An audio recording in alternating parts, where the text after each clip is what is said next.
Hello everyone, welcome to my channel Life Success Academy पर आप सभी का बहुत बहुत स्वागत है। और आप सभी को हमारी तरफ से बहुत बहुत धन्यवाद है। आज आप सभी की मदद से ही आज हमारे 1000 सब्सक्राइब का टारगेट पूरा हो पाया है, वरना मुझे नहीं लगता था कि ये टारगेट इतने कम समय में प्राप्त कर पाऊँगी। यह सब जो है आप सभी ने हमारी क्लास पर जो प्यार और सम्मान दिया, यह सब उसी का ही नतीजा है। तो आप सभी को दिल से बहुत बहुत धन्यवाद। तो आज इस क्लास में हम आधुनिक कालीन लेखकों की रचनाओं को हल करने वाले हैं, जिनसे 2021 में टीजीटी और पीजीटी दोनों से ही प्रश्न पूछे गए हैं। इसलिए इनकी जितनी भी सभी रचनाएं हैं उन सभी को हमें याद ज़रूर करना है। तो आज हमने इस क्लास में उन्हीं रचनाओं को शामिल किया गया है जो रचनाएं ज़्यादा से ज़्यादा पूछी गई हैं। तो देखते हैं, सबसे पहले हम देखते हैं राजेश जोशी की रचनाएं। राजेश जोशी की रचनाओं से भी टीजीटी और पीजीटी दोनों में ही प्रश्न पूछे गए हैं। तो पहले इनकी देखते हैं कविता संग्रह इनके कौन कौन से हैं। तो एक है एक दिन पेड़ बोलेंगे। यह रचना जो है टीजीटी 2021 में पूछी गई थी कि राजेश जोशी की कविता है एक दिन पेड़ बोलेंगे। दूसरी कविता है मिट्टी का चेहरा। मिट्टी का चेहरा हम इन्हें याद कर सकते हैं कि एक दिन पेड़ राजेश जोशी जोश जोश में बोलेंगे। मिट्टी का चेहरा कैसे बोलेगा? जोश जोश में बोलेगा। नंबर 3 देखते हैं नेपथ्य में हंसी कैसी है? राजेश जोशी के जैसी है। नेपथ्य में हंसी राजेश जोशी की है। और नंबर 4 देखते हैं दो पंक्तियों के बीच राजेश जोशी की कविता है। क्या है? दो पंक्तियों के बीच राजेश जोशी हैं। कौन है? दो पंक्तियों के बीच राजेश जोशी हैं। नंबर 5 है समर गाथा। समर गाथा जो है वो राजेश जोशी की एक लंबी कविता है। और नंबर 6 है चांद की वर्तनी। यह भी राजेश जोशी की ही कविता है।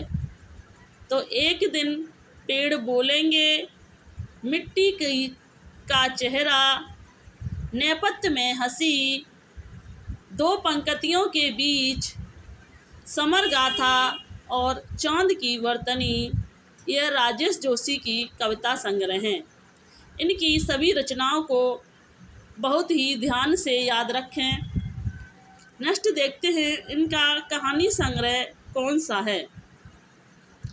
तो इनका कहानी संग्रह है कि सोमवार और अन्य कहानियाँ, कपिल का पेड़।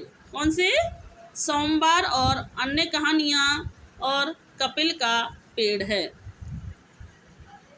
इनकी नाटक रचनाएं देखते हैं कि जादू जंगल। कौन सा है? जादू जंगल राजेश जोशी की नाटक रचना है। नंबर 2 देखते हैं अच्छे आदमी। यह भी राजेश जोशी की क्या है? नाटक रचना है। और नंबर 3 देखते हैं टंकारा का पानी। यह भी बहुत ही महत्वपूर्ण नाटक है। टंकारा का पानी क्या है? राजेश जोशी की रचना है। तो हम इन्हें एक बार और रिवाइज करा देते हैं कि एक दिन पेड़ बोलेंगे राजेश जोशी की कविता है। मिट्टी का चेहरा राजेश जोशी की कविता है। नेपथ्य में हंसी राजेश जोशी की कविता है। दो पंक्तियों के बीच राजेश जोशी की कविता है। समर गाथा इन राजेश जोशी की एक लंबी कविता है। जबकि चांद की वर्तनी जो है यह राजेश जोशी की ही कविता है। इनका कहानी संग्रह है सोमवार और अन्य कहानियाँ, कपिल का पेड़। और इनकी नाटक रचना है जादू जंगल, अच्छे आदमी और टंकारा का पानी। यह राजेश जोशी का नाटक है।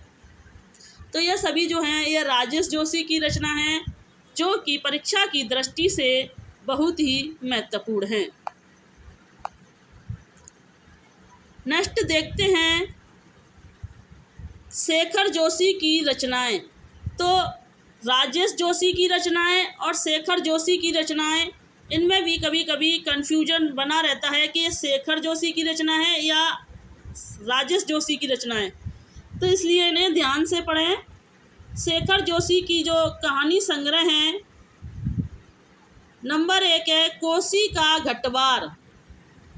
यह शेखर जोशी की रचना है और यह परीक्षा में बहुत बार ही पूछे जाने वाली बहुत ही महत्वपूर्ण रचना है।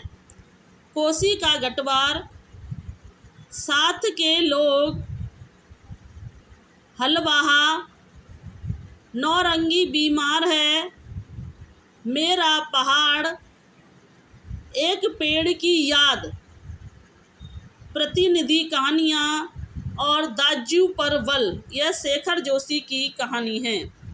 तो इन्हें एक बार और देखते हैं कि कोसी का घटवार शेखर जोशी की रचना है, साथ के लोग शेखर जोशी की रचना है, हलवा शेखर जोशी की रचना है, नौरंगी बीमार है, यह शेखर जोशी की रचना है, मेरा पहाड़, यह भी बहुत ही महत्वपूर्ण रचना है। मेरा पहाड़, कोसी का घटवार और दाजू पर बल। तो मेरा पहाड़ शेखर जोशी की रचना है और एक पेड़ की याद शेखर जोशी की रचना है, प्रतिनिधि कहानियाँ शेखर जोशी की रचना है और दाजू पर बल शेखर जोशी की रचना है। यहाँ देखते हैं अरुण कमल की रचनाएं। अरुण कमल की रचनाएं, तो अरुण कमल की रचनाएं कौन सी हैं? अपनी केवल धार, जो 1980 में अरुण कमल के द्वारा रचित है। दूसरी रचना है सबूत, जो 1989 में अरुण कमल के द्वारा रचित रचना है। और नंबर 3 है नए इलाके में, 1996 में रचित अरुण कमल की रचना है।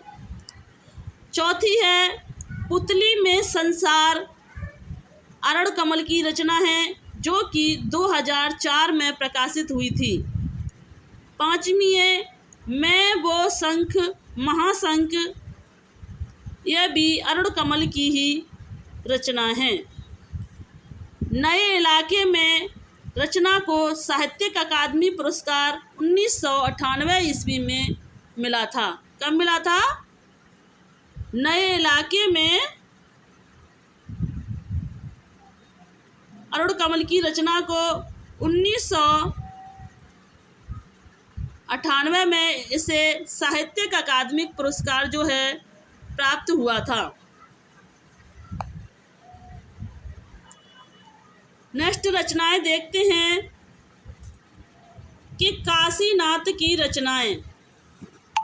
काशीनाथ की रचनाएं हैं, यह कहानी संग्रह हैं इनके। लोग बिस्तरों पर 1968 में रचित काशीनाथ की रचना है। सुबह का डर 1975 में रचित काशीनाथ की रचना है।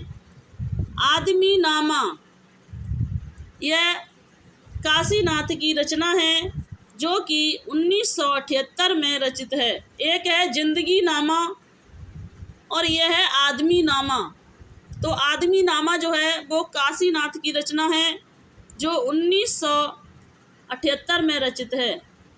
नई तारीख, यह इनकी बहुत ही पूछे जाने वाली महत्वपूर्ण रचना है, जो कि 1979 में रचित रचना है। नंबर 5 देखते हैं कल की फतेहाल कहानियाँ। ये जो है 1980 में रचित काशीनाथ की रचना है। नंबर 6 देखते हैं, प्रतिनिधि कहानियाँ 1984 में रचित कहानी संग्रह है जो काशीनाथ की रचना है। नंबर 7 देखते हैं, सदी का सबसे बड़ा आदमी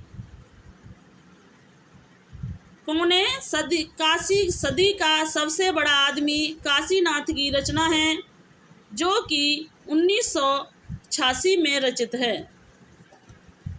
नंबर 8 देखते हैं, संपूर्ण कहानी जो कि 2003 में काशीनाथ की रचना है। नंबर 9 देखते हैं, संकलित कहानियाँ जो कि 2008 में काशीनाथ के द्वारा रचित रचना है। नंबर 10 है, कविता की नई तारीख जो कि 2010 में काशीनाथ की रचना है। तो इनमें से नई तारीख और कविता की नई तारीख, सदी का सबसे बड़ा आदमी, ये रचनाएं जो हैं बहुत ही महत्वपूर्ण हैं, इसलिए इनकी सभी रचनाओं को जरूर याद करें। नेक्स्ट देखते हैं कि काशीनाथ की रचनाएं। तो यह काशीनाथ के वह कहानी थी, यह क्या है? उपन्यास हैं। तो इनके उपन्यास हैं। नंबर 1 है अपना मोर्चा, काशीनाथ की रचना है जो कि 1972 ईस्वी में रचित है। नंबर 2 देखते हैं, काशी का 80, काशीनाथ की रचना है जो कि 2002 में काशीनाथ की रचित रचना है। नंबर 3 देखते हैं, रहन पर रघु, यह जो है 2008 में काशीनाथ के द्वारा रचित उपन्यास है। नंबर 4 देखते हैं, महुआ चरित जो है 2012 में काशीनाथ के द्वारा रचित उपन्यास है। और नंबर 5 है उपसंहार, 2014 में काशीनाथ के द्वारा रचित उपन्यास है। तो यह काशीनाथ के सभी उपन्यास जो हैं बहुत ही महत्वपूर्ण हैं और इनके उपन्यास जो हैं वो ज़्यादा से ज़्यादा पूछे जाते रहे हैं। अपना मोर्चा, काशी का 80, रहन पर रघु, महुआ चरित, उपसंहार आदि। अब इनकी संस्मरण रचनाएं देखते हैं। नंबर 1 है याद हो कि ना याद हो, यह काशीनाथ का संस्मरण है जो कि 1992 ईस्वी में प्रकाशित है। नंबर 2 देखते हैं, आछे दिन पाछे गए, 2004 में रचित संस्मरण रचना है। नंबर 3 है घर का जोगी जोगड़ा, 2006 में रचित संस्मरण काशीनाथ की संस्मरण रचना है।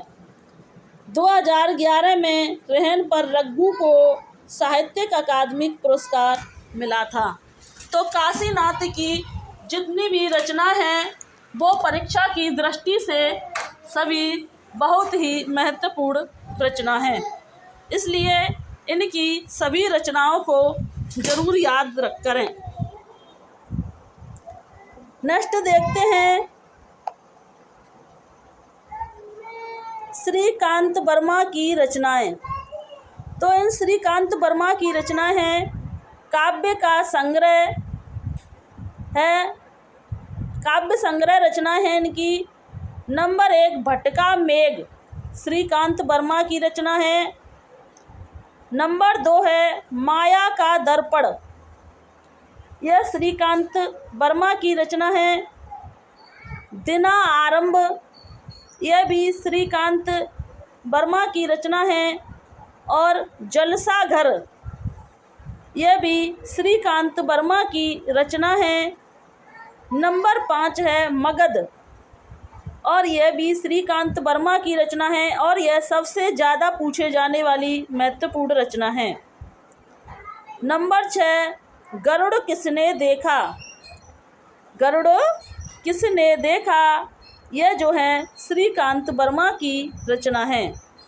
बटका मेघ, माया दर्पण, दिना आरंभ, जलसाघर, मगध, गरुड़ किसने देखा, यह सभी जो हैं श्रीकांत वर्मा की रचनाएं हैं। इनका यात्रा वृत्तांत देखते हैं। अपोलो का रथ, यह जो है इनका श्रीकांत वर्मा का यात्रा वृत्तांत रचना है इनकी, और यह बहुत बार पूछे जाने वाली रचनाएं हैं। मगध रचना के लिए इन्हें साहित्यिक अकादमी पुरस्कार 1968 में दिया गया था।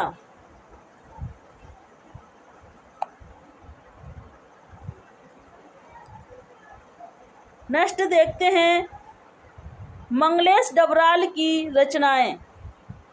तो मंगलेश डबराल की भी रचनाएं बहुत ही महत्वपूर्ण हैं। घर का रास्ता मंगलेश डबराल की रचना है। पहाड़ पर लालटेन मंगलेश डबराल की रचना है। हम जो देखते हैं मंगलेश डबराल की रचना है। आवाज़ भी एक जगह तो मंगलेश डबराल की रचना है। मुझे दिखा एक मनुष्य, यह सभी जो हैं मंगलेश डबराल की रचना है। घर का रास्ता, पहाड़ पर लालटेन, हम जो देखते हैं, आवाज़ भी एक जगह है और मुझे दिखा एक मनुष्य, यह सभी जो हैं मंगलेश डबराल की रचना है, जिनमें से पहाड़ पर लालटेन और घर का रास्ता बहुत ही महत्वपूर्ण रचना है और ये अक्सर परीक्षाओं में पूछी जाती रही हैं। इसलिए हमें यह नहीं कि जो परीक्षाओं में आई हैं उन्हीं रचनाओं को याद करें, हम उनकी जितनी भी रचना हैं उन्हें ज़रूर याद करें, क्योंकि उनसे भी प्रश्न बन सकते हैं। नेक्स्ट देखते हैं केदारनाथ सिंह की रचनाएं। देखते हैं कि केदारनाथ सिंह की कौन कौन सी प्रमुख रचना हैं। तो अकाल में सारस केदारनाथ की रचना है। अभी बिल्कुल अभी, यह भी केदारनाथ सिंह की रचना है। जमीन पक रही है, कहाँ की, केदारनाथ सिंह की। जमीन पक रही है केदारनाथ सिंह की रचना है। बाग एक लंबी कविता है केदारनाथ सिंह की। मंच और मचान एक केदारनाथ सिंह की, यह भी एक लंबी कविता है और यह केदारनाथ सिंह की यह पांचों रचनाएं बहुत ही महत्वपूर्ण हैं और किसी न किसी परीक्षाओं में ये पूछी जाती रही हैं। तो एक बार और देख लेते हैं। अकाल में सारस, बिल्कुल अभी अभी, जमीन पक रही है, बाग, लंबी कविता, मंच और मचान, यह इनकी लंबी कविता हैं। यह सभी जो हैं केदारनाथ सिंह की रचना है। यह सभी जो रचनाएं हमने इस क्लास में हल करवाई हैं, यह परीक्षा की दृष्टि से बहुत ही महत्वपूर्ण हैं, इसलिए इस क्लास को में अंत तक बने रहें। और अगर आपको यह क्लास अच्छी लगी हो तो इसे ज़्यादा से ज़्यादा लाइक, शेयर, सब्सक्राइब करें और ऐसे ही निरंतर महत्वपूर्ण क्लास के साथ तो प्रैक्टिस करने के लिए हमारे चैनल को सब्सक्राइब करें। तो थैंक्स वॉचिंग दिस वीडियो। जय हिंद, जय भारत। स्वस्थ रहें, मस्त रहें और अपनी तैयारी में निरंतर लगे रहें।